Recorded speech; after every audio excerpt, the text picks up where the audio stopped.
ሰላም እንደምን ቆያችሁ? ምን ማለት እንዳለብኝ ባላቅም እንግዲህ በአዲስ ሀሳብ መጥቻለሁ። ቤተ ክርስቲያን እንደ አጠቃላይ እየደረሰባት ያለ ፈተና ከውስጥም ከውጭም ፈተናዎች እየተፈራረቁባት፣ ክርስቲያኖቹ እየተሳደዱባት፣ የአምልኮ ቦታዎች እየተቃጠሉበት ያለባት ሰዓት ስለሆነ ስለዚህ ጉዳይ ምንም ለማውራትም ለመናገርም የደከምንበት ጊዜ ላይ ነው ያለነውና ነገር ግን ዝም ብንል ደግሞ የነዚህ እየታረዱ ያሉ እየተገደሉ ያሉ ወገኖቻችን ደማቸው ይፈርድብናልና እኔ እንደ አንድ ታላሽ ብላቴናና እንደ አንድ የቤተ ክርስቲያን ልጅ ሀሳቤን ለመግለጽ እንጂ ብዙ ሊቃውንት አባቶቻችን መምህራን ብዙ ነገሮችን ብለውናል። ነገር ግን አንድ የሀገር ገዢ ወይም ደግሞ መንግስት አለበት ተብሎ በሚጠበቅ ሀገር ላይ ይህንን ያክል ግፍና መከራ ሲበዛ ለሕዝቡም ለሃይማኖታዊ ተቋሙም አፋጣኝ ምላሽ መስጠት መፍትሄ መፈለግ ሲገባው በተደጋጋሚ ከአንድ ቦታ ላይ ይህን ያክል ግፍና መከራ ሲፈጸም ዝምታን መርጧል። ይህ ዝምታው በእኛ በኩል የእሱ ስራ እንደሆነ ወይም ደግሞ እሱ ያዋቀረው በመዋቅር ደረጃ ተደርጎ እንደሆነ ክርስቲያኖችን የማሳደድ ስራ እንደሆነ በመንግስት የሚደገፍ ተቋም ወይም ደግሞ በመንግስት የሚደገፍ ስራ እንደሆነ እናምናለን። በአንድ በኩል ላይ ምንም የማያውቁ እናቶችና ህፃናት ንጹሃን ዜጎች ባላወቁት ውለው እንዳይገቡ በመሳሪያ እያደቀቀ መሳሪያ እየወደቀ እየገደለ እናት እየተገደለች ወጣት እያለቀ ባለበት ያ መሳሪያ እየወደቀ ያለ መሳሪያ በዚህ ቦታ ላይ ሽፍታዎች ናቸው፣ አማጺዎች ናቸው ከተባለ በዛ ላይ የሚገል እናትን የሚገል መሳሪያ በእነዚህ ሽፍታዎች ላይ ለመግደልና በእነሱ ላይ እርምጃ ለመውሰድ ይሄ መሳሪያ እንዴት ዝም አለ? ይህንን ስናስብ የተዋቀረ መንግስታዊ መዋቅር ያለው ነገር እንደሆነ ያመለክታል። ስለዚህ መንግስት እጁ አለበት ብለን የምንናገረው ከዚህ በመነሳት ነው። አንደኛ ለህዝቡ ለተቸገረው ለተገደለው መፍትሄ መስጠት አለበት። በተደጋጋሚ እየታየች ግን ምንም መፍትሄ እየተሰጠ አይደለም። ሁለተኛ ህዝቡን የመጠበቅ የህዝቡን ችግር የመረዳት በችግራቸው ቀድሞ የመድረስ የመንግስት ስራ ሲሆን ይህንን ሁሉ አላደረገም። ከዚህ አንጻር መንግስት እጁ አለበት፣ ቤተክርስቲያንን እያቃጠለ አማኞችን እያረደ ያለው ቡድን መንግስታዊ ነው ብለን እንድንናገር ተገደናል።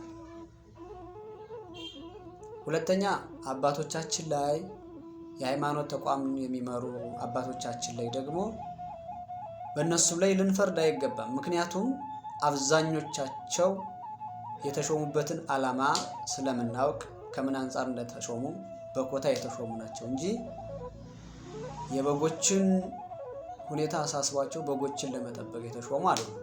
ያም ማለት መንግስታዊ መዋቅር ያላቸው አባቶች አሉ። በቤተ ክርስቲያን ደረጃ መንግስታዊ መዋቅር የመንግስትን ተልዕኮ ለማስፈጸም የተሾሙ አሉ።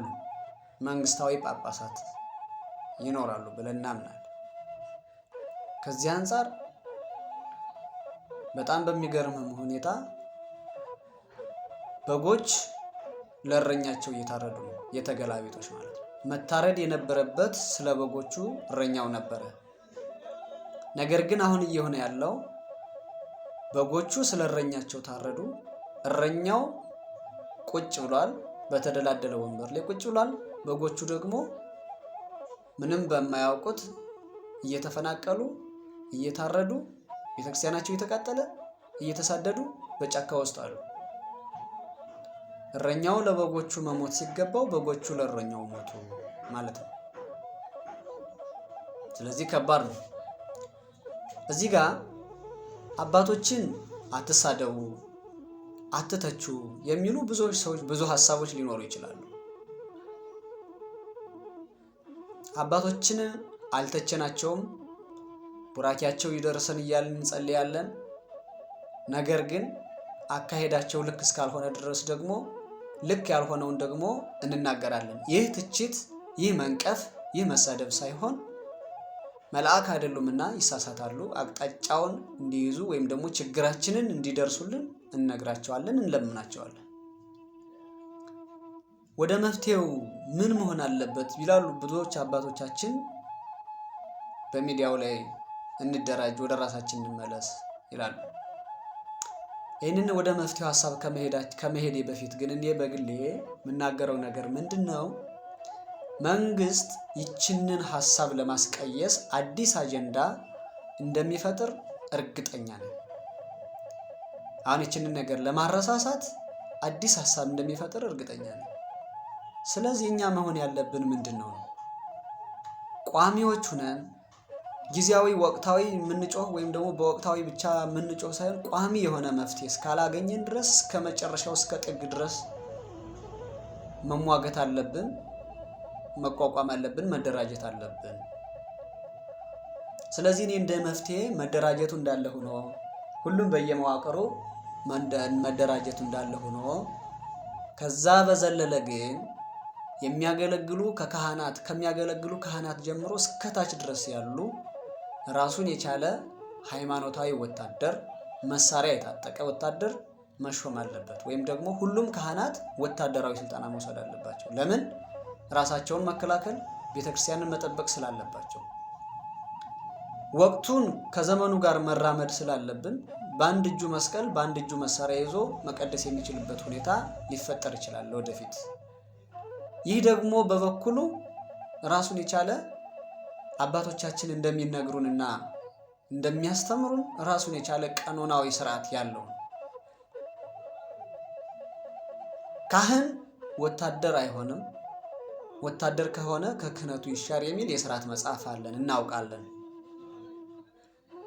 ነገር ግን ቤተክርስቲያንን የሚያቃጥል፣ ሃይማኖትን የሚያስክድ፣ ከሀገር የሚያባረር፣ ሃይማኖታችንን የሚጻረር ክፉ ሲመጣ የመከላከል፣ የመግደል፣ ራሱን የመጠበቅ፣ ቤተክርስቲያንን የመመከት ኃላፊነት አለበት። ይህ ደግሞ በራሱ ክህነቱን አያስይዘውም። ቢይዘውም እንኳ ቀኖና መጽሐፍት ወይም ደግሞ የሥርዓት መጽሐፍቶቻችን ወቅታቸውን ጠብቀው በወቅቱ መሰረት በቅዱስ ሲኖዶስ በአባቶቻችን ተወስኖ እንደዚህ አይነት ስርዓቶች መሻሻል አለባቸው፣ ከዘመኑ ጋር መሄድ ስላለባቸው።